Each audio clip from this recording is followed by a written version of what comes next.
दोस्तों आज हम एक्सप्लेन करने वाले हैं सुपरस्टार ननी की मूवी गैंग को, जो कि आपको जरूर पसंद आएगी, इसलिए वीडियो को भी लाइक कर दीजिए। हम चलिए कहानी शुरू करते हैं। तो मूवी की शुरुआत में हमें 6 चोरों को दिखाया जाता है जो आधी रात को ग्रैंड मिचेल नाम के एक बैंक में चोरी करने जाते हैं। तभी उनकी कार के सामने अचानक से एक कुत्ता आ जाता है और वो ड्राइवर उसके ऊपर कार चढ़ा देता है, जिससे उस कुत्ते की ऑन द स्पॉट मौत हो जाती है। तब वहाँ बैठे बाकी चोर उससे कहते हैं कि हम सब ने डिसाइड किया था कि हम इस चोरी में किसी की जान नहीं लेंगे, जिस पर ड्राइवर कहता है कि उस कुत्ते का मरना तो तय था, इसलिए तुम ज्यादा चिंता मत करो। अब बैंक में पहुँचने के बाद वो चोर वहाँ के सिक्योरिटी सिस्टम को लॉक कर देते हैं और ड्राइवर को बाहर वेट करने के लिए कहते हैं। फिर वो सब बाहर खड़े गार्ड्स को चुपके से बेहोश करके बैंक के अंदर घुस जाते हैं। अब अंदर पहुँचने के बाद वो सब अपनी वॉच का टाइम सेट करते हैं और बॉम्ब से लॉकर तोड़ते हैं, जिसकी वजह से वहाँ का अलार्म बजने लगता है। इधर बैंक के बाहर एक बूढ़ा आदमी जा रहा होता है जो अलार्म सुन के पुलिस को कॉल करने लगता है, पर इतने में उनका छठा साथी जो कार में बैठा था वो उसे गोली मार देता है। इसके बाद वो 5 चोर पैसे चुराकर बाहर आने लगते हैं, पर उनका छठा साथी उनको भी धोखा देकर गोली मार देता है और पैसे लेकर भाग जाता है। तब पुलिस वाले उसका पीछा करते हैं पर उसे पकड़ नहीं पाते। अब सीन 14 महीने बाद शिफ्ट होता है, जहाँ पर हमें 3 लेडीज और एक बच्ची को दिखाया जाता है,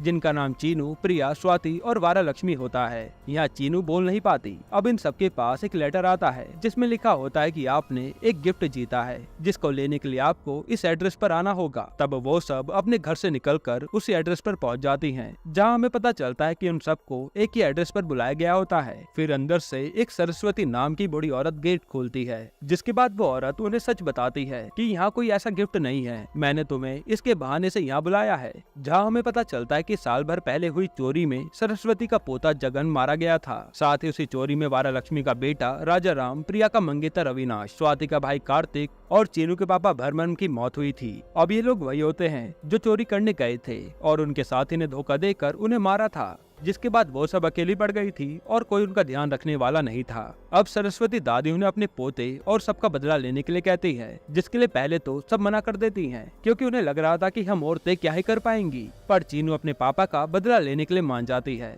जिसकी हिम्मत देखकर बाकी सब भी अपना बदला लेने के लिए मान जाती हैं। पर वो ये सब अकेले नहीं कर सकती थी, क्योंकि जिस आदमी को अभी तक पुलिस पकड़ नहीं पाई वो जरूर कोई न कोई शातिर दिमाग वाला आदमी होगा। इस पर दादी उन्हें एक पेंसिल नाम के नॉवेलिस्ट की बुक दिखाती है, जो ऐसे ही क्राइम के ऊपर बदला लेने की बुक्स लिखता था। उससे दादी हेल्प लेने की बात करती है। अब वो सब पेंसिल के घर पहुँच जाती है, जहाँ पर वो सब पेंसिल को अपनी अगली बुक पर काम करते हुए देखती है, और तभी उन्हें पता चलता है कि पेंसिल तो किसी बाहर के राइटर से कॉपी करके अपनी बुक लिखता है। ये सब देखकर वो उदास होकर वहाँ से उससे बिना मिले जाने लगती हैं। पर तभी पेंसिल प्रिया को देख लेता है और उसे देखते ही वो पसंद आ जाती है। तब वो उन्हें अंदर बुलाता है, जिसके बाद वो सब उसे अपने रिवेंज के बारे में बताते हैं और उससे उसकी हेल्प मांगते हैं, जिनकी हेल्प करने के लिए पेंसिल 5 लाख रुपए मांगता है। पर दादी उसे बताते हैं कि हम तो तुमसे बिना पैसों के हेल्प मांगने आए थे। ये सुनकर पेंसिल गुस्सा हो जाता है और उन्हें वहाँ से बाहर कर देता है। अब पेंसिल अपनी नई बुक लेकर अपने दोस्त रामाकृष्णन के पास आता है, जो वहाँ पर प्रिंटिंग प्रेस चलाता है। पर रामाकृष्णन उसकी नई बुक प्रिंट करने से मना कर देता है और कहता है कि इससे पहले वाली 29 बुक्स जो तुमने प्रिंट करवाई थी उसे बस एक बूढ़ी औरत ने खरीदी थी। जिस पर पेंसिल इमोशनल ब्लैकमेल करके अपने दोस्त को बुक प्रिंट करने के लिए मना ही लेता है। अब पेंसिल रामाकृष्णन को उन सब औरतों की बात बताता है कि आज मुझसे कुछ औरतें मिलने आई थी जो पिछले साल हुई चोरी वाले मर्डर का बदला लेना चाहती हैं, और वो मुझसे उसके कातिल को पकड़ने की हेल्प मांग रही थी। जिसे सुनकर रामाकृष्णन के दिमाग में एक आइडिया आता है और वो पेंसिल को इसी बहाने खुद की किताब लिखने के लिए कहता है। वो कहता है कि तुम जाकर उन औरतों की हेल्प करो और जो कुछ भी तुम कातिल को ढूंढने के लिए करोगे उसे तुम अपने एक नॉवल में बदल देना।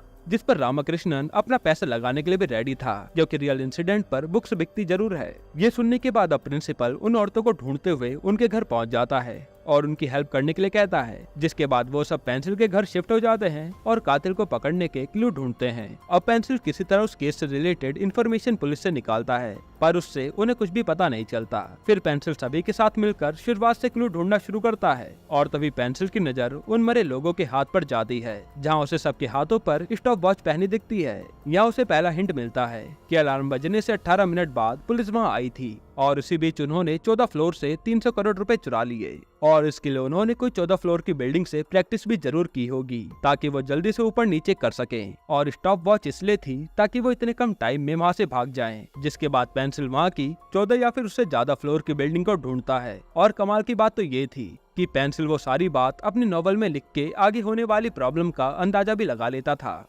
जिससे वो सॉल्यूशन भी पहले निकाल लेता था। अब पेंसिल बिल्डिंग की जानकारी निकालने के लिए अपने साथ वारा लक्ष्मी को सीनियर बना के कंस्ट्रक्शन डिपार्टमेंट लेकर आता है, पर वहाँ उनका प्लान फेल हो जाता है। तब हमें पता चलता है कि ये सब जो अभी हुआ था वो सब पेंसिल अपने लैपटॉप में लिखकर अंदाजा लगा रहा था कि आगे ऐसा भी हो सकता है। जिसके बाद वो एक बार फिर से ट्राई करता है, पर इस बार उसके साथ प्रिया जाती है और ये दोनों बिना किसी गड़बड़ के कंस्ट्रक्शन डिपार्टमेंट से वहाँ बनी बिल्डिंग की इन्फॉर्मेशन निकाल लाते हैं। फिर वो धीरे धीरे सभी बिल्डिंग को जाकर चेक करते हैं, जिस बीच हम उन सब में फैमिली जैसा रिलेशन बनता देखते हैं। साथ ही पेंसिल प्रिया से मन ही मन प्यार करने लगा था, पर प्रिया अपने हाथ में पहनी रिंग को देखकर हमेशा विनाश को ही याद करती थी। अब सारी बिल्डिंग को देखने के बाद उन सबको वो बिल्डिंग मिल जाती है जहाँ पर वो चोरी करने की प्रैक्टिस करते थे। तब वहाँ पेंसिल को नकली पैसे मिलते हैं और उधर उन सभी को अपने घर के लोगों की कुछ चीजें मिलती हैं, जिसे देखकर वो बहुत रोते हैं। अब पेंसिल की नजर उस बिल्डिंग के सामने एटीएम पर जाती है जहाँ पर सीसीटीवी कैमरा लगा होता है। तब उसकी फुटेज निकालने के लिए वो उस बैंक की ब्रांच पर जाते हैं, जहाँ पर पेंसिल उन्हें बताता है कि हमें 1 साल पुरानी फुटेज चाहिए जो हमें आसानी से नहीं मिलेगी। इसलिए पेंसिल प्रिया को अंदर भेजता है, क्योंकि अंदर एक संतूर नाम का आदमी होता है जिसे प्रिया अपनी खूबसूरती से पटाकर सीसीटीवी फुटेज निकाल सकती है। अब अंदर जाने के बाद प्रिया फुटेज निकालने के लिए अपनी पूरी कोशिश करती है, पर संतूर तो उसे जरा भी भाव नहीं देता। तभी प्रिया देखती है कि संतूर को लड़कों में इंटरेस्ट है, यानी कि वो गे है। जिसके बाद वो सब लेडीज पेंसिल को फोर्स करके अंदर भेज देती हैं और पेंसिल संतूर को अपनी प्यारी बातों में फंसाकर फुटेज निकाल लेता है। अब वहाँ से घर पहुँचने के बाद वो सब फुटेज देखती हैं, जिसमें सब अपनी फैमिली वालों को पहचान लेती हैं। और तभी पेंसिल देखता है कि उनका छठा साथी वहाँ कुछ लेफ्ट हैंड से लिख रहा था। साथ ही वो वहाँ खड़ी एम्बुलेंस को भी देखता है जिसपे स्वास्थ्य केयर हॉस्पिटल लिखा होता है। अब अगले दिन पेंसिल नकली रिपोर्टर बनकर उसी हॉस्पिटल में पहुँच जाता है, जहाँ पर वो एक सत्या नाम के आदमी से मिलता है जो वहाँ पर एम्बुलेंस ड्राइवर का काम करता था। उससे वो बातों ही बातों में हाल ही में बने किसी अमीर आदमी के बारे में पूछता है, जिस पर सत्या की नजर ऊपर लगी बोर्ड पर जाती है और वो उसे बताता है कि ये देव है और ये भी पहले मेरी तरह एम्बुलेंस ड्राइवर था, पर पिछले साल इसकी किस्मत ऐसी बदली कि ये रेस में जीतकर करोड़पति बन गया। अब यहाँ से हमें देव को दिखाया जाता है जिसे फास्ट रेसिंग का अवार्ड मिलता है और रिपोर्टर देव से उसकी सक्सेस का राज पूछती है, जिस पर वो एक नकली कहानी बता देता है। तभी सीन फ्लैशबैक में जाता है जहाँ देव पहले से कार चलाने में एक्सपर्ट था और वो हमेशा से कार रेसिंग में जाना चाहता था, पर उसके पिता हर बार उसे अपनी गरीबी बताकर रोक देते थे और एक दिन इसी गुस्से में उसने अपने पिता को मार दिया।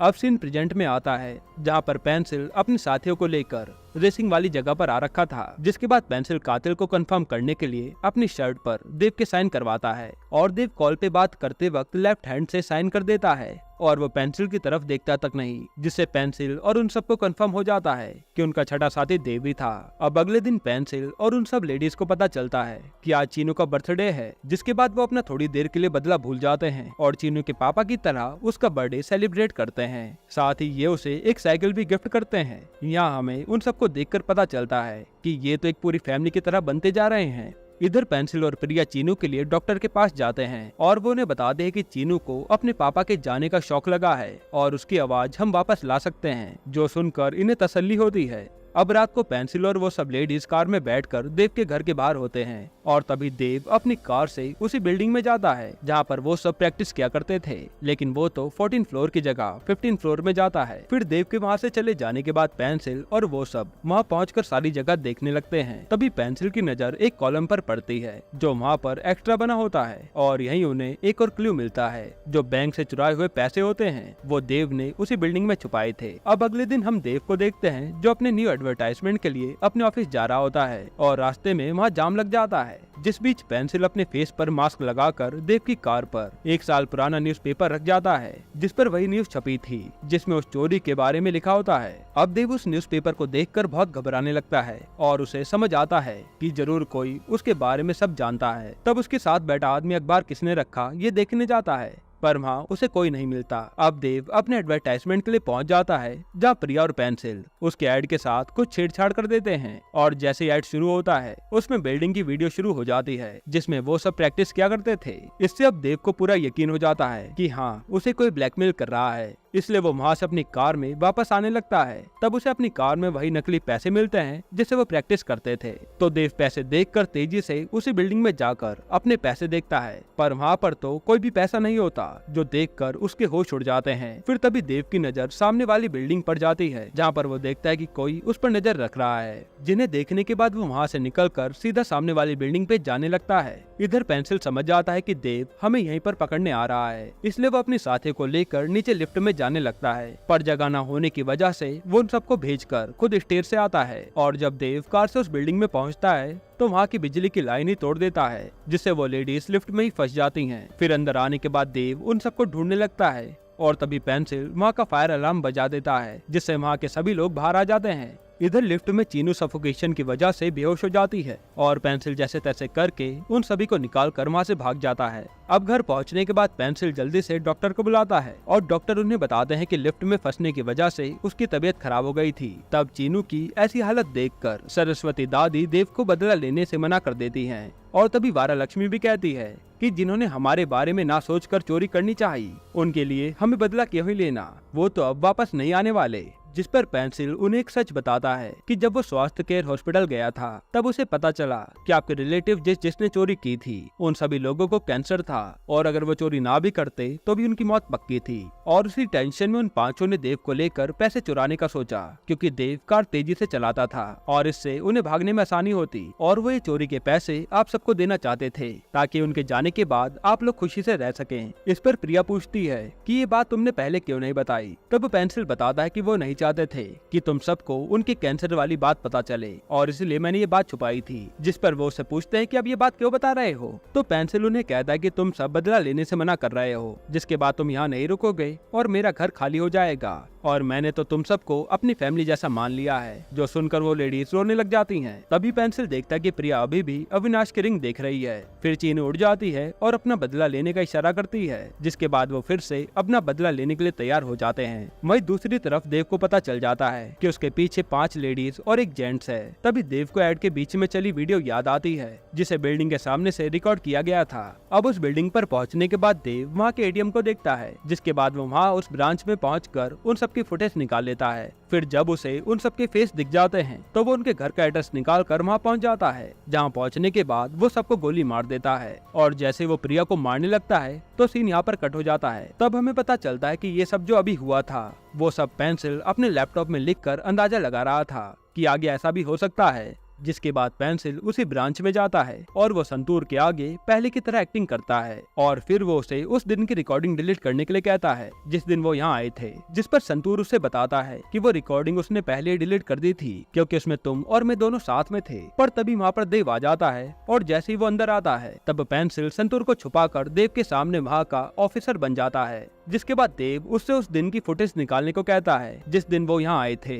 तब पेंसिल उसे बताता है कि उन्होंने मुझे डराकर वो रिकॉर्डिंग पहले ही हमारे पास से डिलीट करवा दी। और तभी देव के पास उनके साथी का कॉल आता है, जो उसे बताता है कि हमें उन लेडीज का एड्रेस मिल गया है, जिसको कंफर्म करने के लिए देव अपने साथ पेंसिल को वहीं लेकर आता है। अब गेट के बाहर पहुंचने के बाद देव अपने हाथ में गन निकाल लेता है, और जैसे ही दादी गेट खोलती है तो पेंसिल उन्हें इशारा करके शांत रहने के लिए बोलता है। जिसके बाद देव पेंसिल को उन्हें पहचानने के लिए कहता है, पर पेंसिल उन्हें पहचानने से इनकार कर देता है। फिर देव पेंसिल से कहता है कि अगर वो उसे कहीं भी दिखे तो देव को इन्फॉर्म करे, और वो चला जाता है। वही गेट बंद करने के बाद दादी बहुत ज्यादा डर जाती हैं। अब अगले दिन देव के घर पर उसका पुराना दोस्त सत्या मिलने आता है। वो उसे बताता है कि कोई पेंसिल नाम का रिपोर्टर तुम्हारे बारे में लिखना चाहता है, जिसे मैंने सब बताया था। तब देव उस चैनल में पता करता है तो पता चलता है कि उनके यहाँ तो कोई पेंसिल नाम का काम नहीं करता। तो उसे सब समझ आता है और वो उस राइडर का नाम नेट पर डालता है, और रिजल्ट देखकर उसके होश उड़ जाते हैं, क्योंकि जिस आदमी को वो संतूर समझ के कल घुमा रहा था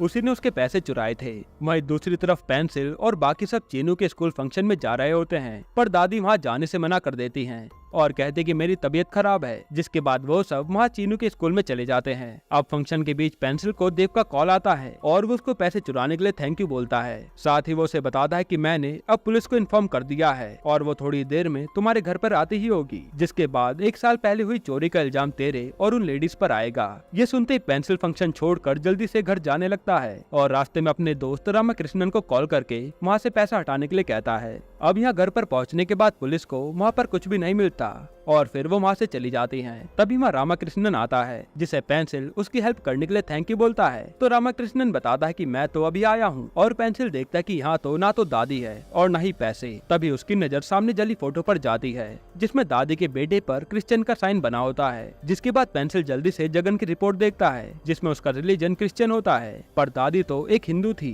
जो उसे अपना बेटा बता रही थी। अब पेंसिल को समझ आता है कि दादी ने हमसे झूठ बोला था ताकि वो मौका देखकर यहाँ से पैसे गायब कर दें, और पेंसिल इस सोच में पड़ जाता है कि उन्होंने ही तो सबको बुलाकर बदला लेने के लिए कहा था, तो आखिर उन्होंने ऐसा क्यों किया। जिसका जवाब जानने के लिए पेंसिल दादी को ढूंढता ढूंढता उनके पास तक पहुंच जाता है जो कि वृद्धाश्रम में होती है। तभी यहाँ दादी उसे एक सच बताती है कि उन्होंने जगन का नाम इस्तेमाल किया था क्योंकि वो एक अनाथ था। दरअसल मैंने ये सब अपने पति का बदला लेने के लिए किया है जिसे उस रात देव ने पुलिस को कॉल करते वक्त मार दिया था, यानी वही बूढ़ा आदमी जो स्टार्टिंग में मरा था। वो उसे बताती कि अगर मैं सच बताती कि मुझे अपने बूढ़े पति का बदला लेना है तो इसके लिए कोई हाँ नहीं करता, इसलिए मुझे सबको झूठ बोल के इसके लिए राजी करना पड़ा। अब दादी पेंसिल को बताती है कि ये चोरी किया हुआ पैसा मैंने वृद्धाश्रम में डोनेट कर दिया है, जिसमें से थोड़ा पैसा मैंने तुम सबके लिए भी निकाला है। साथ ही वो पेंसिल से ये भी कहती है कि उसे अब देव से बदला नहीं लेना क्योंकि वो पहले से ही अपने पति को खो चुकी है और अब तुम सबको खोना नहीं चाहती। जिस पर पेंसिल इमोशनल होकर कहता है कि मुझे इन पैसों की जरूरत नहीं है, असल में मुझे तो मेरी दादी वापस चाहिए जिन्होंने मुझे ऐसा प्यार दिया, वरना मैं तो अनाथ था। ये सुनकर दादी रोने लगती है। अब यहाँ से सीन शिफ्ट होता है जहाँ हम देव को अपने गराज पर देखते हैं। तभी माँ उसे किसी और के होने का एहसास होता है और वो कोई और नहीं बल्कि पेंसिल था। तब देव उससे कहता है कि पहले मैं तेरी फैमिली को मारूंगा फिर तुझे। इस पर इन दोनों की लड़ाई शुरू हो जाती है और आखिर में पेंसिल देव को मारकर उसे जला देता है। अब घर पहुँचने के बाद पेंसिल को सभी लेडीज कहने लगती हैं कि हमें कोई बदला नहीं लेना क्योंकि वो तो काफी ज्यादा डर गई थी। पर तभी चीनू टीवी पर देखती है कि देव की मौत हो गई है और वो चिल्लाकर सबको बुलाती है, जिसको देखकर ये सब बहुत खुश होते हैं क्योंकि उन्हें एक साथ दो दो खुशी मिल गई थी, एक तो देव की मौत और दूसरी चीनू की आवाज। जिसके बाद प्रिया भी अपनी रिंग उतार कर पेंसिल को गले लगा लेती है क्योंकि उसे भी पेंसिल से प्यार हो गया था। तभी प्रिया की नजर पेंसिल के लगी चोट पर जाती है जहाँ उसे समझ आता है कि देव को किसी और ने नहीं बल्कि पेंसिल ने मारा है, पर वो ये बात किसी को नहीं बताती। अब उसके कुछ दिन बाद हम देखते हैं कि पेंसिल की लिखी नॉवल बहुत हिट हो जाती है, जिस बुक के फर्स्ट पेज पर हम उन सभी लेडीज का नाम देखते हैं और उन सब के साथ एक और नाम होता है शर्वनी। तब यहाँ से सीन फ्लैशबैक में जाता है जब देव ने चोरी करने से पहले अपनी कार से कुत्ते को मार दिया था, तो वो कुत्ता किसी और का नहीं बल्कि पेंसिल का होता है, जिससे हमें पता चलता है कि बदला सिर्फ उन लेडीज को नहीं लेना था बल्कि पेंसिल को भी अपने कुत्ते का बदला लेना था। और यहीं पर यह मूवी एंड हो जाती है। दोस्तों, आपको ये मूवी कैसी लगी हमें कमेंट में जरूर बताइएगा, और इसके अलावा आप कौन सी मूवी का एक्सप्लेनेशन देखना चाहते हैं वो भी कमेंट कीजिएगा। बाकी अगर आपको हाल ही में आई एक कमाल की मर्डर मिस्ट्री मूवी देखनी है तो आप ये वीडियो देख लीजिए।